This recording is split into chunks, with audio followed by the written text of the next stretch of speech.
hanya Ramadan yang siang malam melahirkan ampunan Allah Subhanahu wa taala. Siang malam. Kita kalau mau nyari ampunan itu bisa kapanpun minta ampun. Tapi ada waktu-waktu yang sangat strategis dan tempat-tempat yang sangat efektif mempercepat mengabulkan doa. Contoh waktu misal sepertiga malam. Itu cepat terkabul doa, hadisnya qudsi. Di antara azan dan iqamah. Waktu singkat di waktu Jumat, ada yang menafsirkan antara duduk khutbah dan 1 dan 2, ada yang menafsirkan waktu asar menjelang ke maghrib. Dan itu nanti sepeninggal Nabi ada di antara istri Nabi SAW memburu waktu singkat yang luar biasa ini untuk berdoa. Hafal doanya ya. Allahumma kfina bihalalika an haramik wa aghdina bi ta'atika an ma'siyatik wa bi fadlika amman siwak. Itu dibiasakan di hari Jumat dibacakan. Ya, hafal nggak? Nah, nanti diputar lagi videonya ya. Kan ini kita sampai lihat lagi. Ya, kembalikan.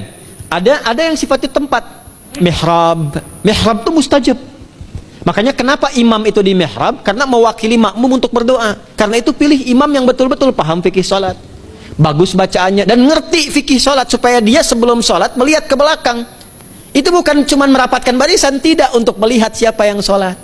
Apakah tahan berdiri lama kalau dibacakan bacaan panjang, atau ada yang buru-buru, lalu bacaannya apa yang sesuai untuk makmumnya. Itu fikihnya.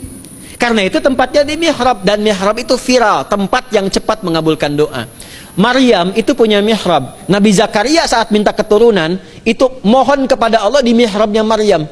Ali Imran ayat 38 sampai 39. Hunalika da'a Zakaria rabbah qala rabbi habli min ladunka dzurriyyatan thayyibah innaka sami'ud du'a. Fanadatul malaikatu wa huwa qa'imun yusalli fil mihrab. Cepat terkabul doa. Masjid cepat terkabul doa.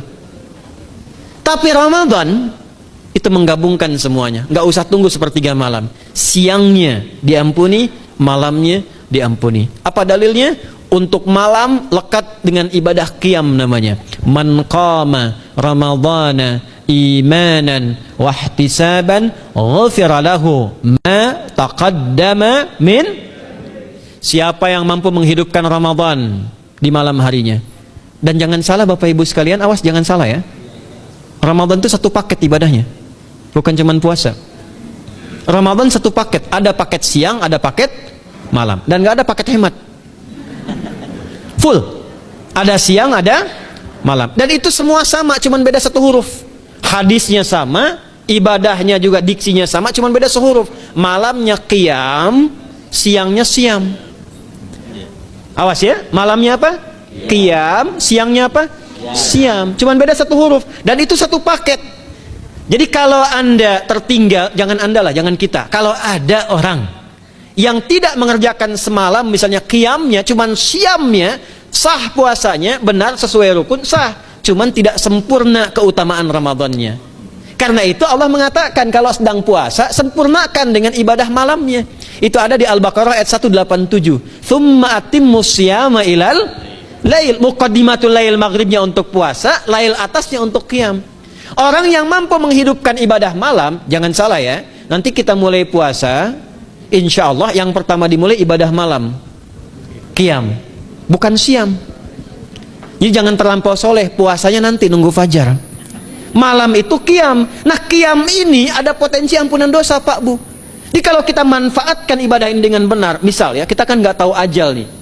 Tiba kemudian kita manfaatkan qiyam bangun, ditunaikan dengan benar, itu Masya Allah. Meninggal misal dalam sujud, itu jaminannya, ghufira lahu ma taqaddama min dzambi. Siapa yang benar ibadah qiyamnya sampai detik itu, ditunaikan karena imannya, ikhlas karena Allah, saat bersamaan dia introspeksi diri, begitu dia tunaikan, misal dia meninggal, misal saja, semua dosa-dosa yang pernah dia tunaikan diampuni pada saat itu.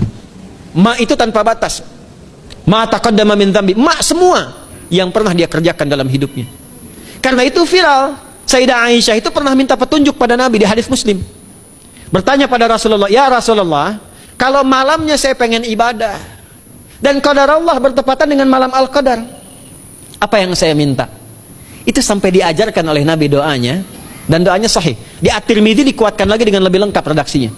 Kata Nabi, kalau engkau bersamaan dengan itu malam hari bangun, bersamaan, faquli, katakanlah, Allahumma innaka afuwun karim tuhibbul afwa fa'fu anni. Dari sekarang nabung ya, siapkan untuk Ramadan khusus. Gak apa-apa, saya punya 30.000, siapkan sehari 1.000. Jangan lihat nominalnya. Pakai syahadat, pakai tauhid amalnya. Ini yang terbaik, yang paling halal, saya punya 30.000, saya bagi sehari 1.000 sampai Ramadan selesai. Tapi pakai tauhid. Lillah. Yang penting Allah ridha ya Allah. Ini perasaan keringat saya karena Engkau yang Maha tahu bagaimana aku mencarinya, aku mendapatinya, aku berdoa siang dan malam untuk dapat ini. Ya Allah, terima amalku. Nah, begitu diberikan itu doa minta, apa hajat antum?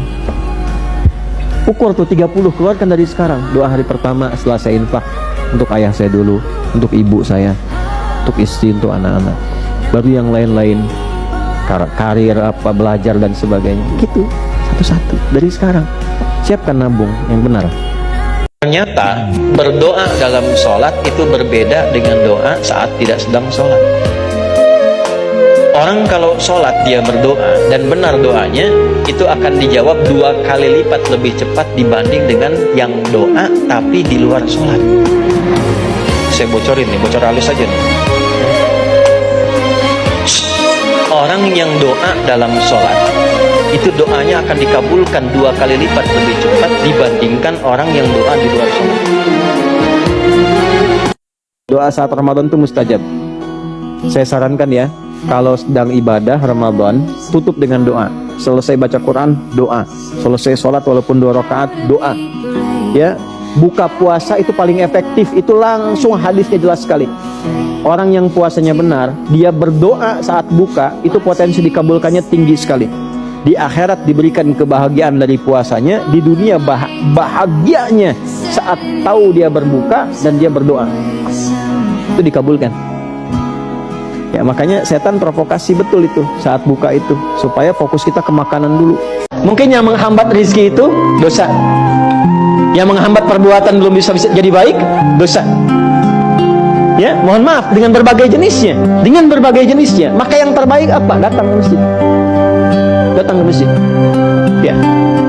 Ini kisah nyata di masa lalu. Makanya sering baca tuh yang baik-baik lah, kisah salafus saleh, orang-orang saleh di masa lalu. Ada seorang hamba rajin salat. Ini sahih riwayat, sahih. Rajin salat. Tapi yang menarik tertuliskan, ya, ketika malaikat itu mendapat informasi, di aras tertuliskan, ini termasuk bagian dari ahli neraka. Tapi salat. Perhatikan ya, ini nanti terkait juga dengan hadis. Kalau Anda baca Al-Arba'in, nomor hadis yang keempat itu, ya, terkait dengan bab takdir. Bagaimana kemudian ikhtiar seorang hamba itu, ya, menjadikan ia berubah dari salah menjadi saleh dan sangat dicintai oleh Allah. Oke? Maka apa yang terjadi? Bapak Ibu sekalian, tiba kemudian si malaikat itu, ini kisah sahih yang sampai, lalu menyampaikan kasihan pada orang ini, kok kelihatannya ibadah tapi tertulis ahli neraka. Maka disampaikan dengan cara yang Allahu a'lam, maka menyamar bagaimana tuliskan, kamu kok terus-terusan sholat, padahal belum tentu baik di mata Allah, belum tentu menjadi bagian ahli surga. Perhatikan jawabannya. Tujuan saya sholat ini bukan karena surga atau neraka. Tujuan sholat ini bukan karena saya dipandang baik atau buruk, tapi tujuan sholat ini saya ingin mengagungkan Allah Subhanahu wa Ta'ala. Perhatikan. Dan nanti ini menjadi cara bagi seseorang yang ingin bertobat. Jadi kalau ingin bertobat, tobatnya ingin benar, carilah perhatian Allah. Yang penting ridha Allah. Terus saja tobat sampai merasakan kenikmatan tersambung dengan Allah. Itu maksudnya. Jadi begitu keluar kalimat itu yang mengguncang arsy, itu yang dijadikan oleh Allah pelajaran bahkan pada alam malaikat untuk mengenal bagaimana rahmat Allah itu diberikan. Mudah bagi Allah membuka, merubah, memutar, mudah. Tapi Allah ingin memberikan pelajaran bahkan di alam malaikat bagaimana kasih Allah diberikan. Begitu kalimat itu muncul, apa yang terjadi? Maka berubahlah di arsy namanya menjadi ahli surga. Ini riwayat sahih. Berubah menjadi apa? Ahli surga. Padahal Allah tuh maha mengetahui, gampang aja tinggal dirubah ahli surga, tidak. Tapi Allah ingin memberikan informasi bahkan di alam langit kepada para malaikat betapa tingginya rahmat Allah, memberi kesempatan pada setiap hambanya untuk kembali kepada Allah dalam kebaikan. Yang terakhir saya tutup, sekarang sedang banyak penyakit menyebar di mana-mana sampai orang yang sakit biasa pun dicurigai. Batuk di kereta tiba-tiba digulung, batuk di pesawat dikeluarin padahal cuma batuk aja gitu kan. Ya, ada juga yang kemudian kena ini, kena itu dan sebagainya. Kita mesti kuat. Ya, karena kepanikan itu juga bagian dari kelemahan yang mungkin bisa menambah penyebaran virus atau apapun dengan cepat. Maka Allah mengajarkan zikir lewat Nabi Ayyub alaihissalam. Kalau kita bisa kerjakan ini, maka Allah akan berikan kekuatan lebih dibanding yang lain-lainnya. Zikirnya ditemukan di Quran surah ke-21 ayat 83 sampai dengan 84. Wa ayyuba idznana rabbahu anni massaniyadurru wa anta arhamur rahimin. Saya ajarkan zikir ini tidak main-main. Kalau ada yang divonis penyakit, entah Anda, kerabat Anda, keluarga Anda, sepupu dan sebagainya, dan dokter mengatakan mustahil sembuh, maka bacakan zikir ini. Allah sudah berjanji di ayat 84-nya, siapa yang mengamalkan zikir ini, saya akan sembuhkan penyakitnya, walaupun ia menderita penyakit seperti Ayyub alaihissalam yang tidak pernah dialami orang sebelumnya atau dirasakan orang setelahnya. Karena kadang-kadang ada keluhan ketika sakit. Ya Allah, kenapa saya begini? Ya Allah, kapan sembuhnya? Bacakan zikirnya, anni massaniyadurru wa anta arhamur rahim. Untuk urusan dunia yang sifatnya sementara dan ditinggal wafat, begitu serius ditekuninya. Dunia mas sekarang dapat, besok bisa habis. Dunia itu semu dunia itu. Di sementara aja, nggak pasti sifatnya. Meninggal itu sudah pasti. Meninggalkan dunia itu pasti. Kalau pulsa hidupnya meninggal, wafat, untuk akhiratnya mana? Makanya kadang-kadang yang dilihat oleh Allah paling maksimal itu ibadahnya, karena itu bakal yang hakiki untuk pulang. Baca lagi Qurannya, Quran surah kedua ayat 200. Wa minan nasi may yaqulu rabbana atina fid dunya wa ma lahu fil akhirati min khalaq. Ada sebagian manusia yang cuma nyari dunia, akhirat gak dia pikirin. Dia nggak peduli dengan mati, dia cuma takut dengan miskin. Yang penting kaya dunia. Besok ya gimana nanti?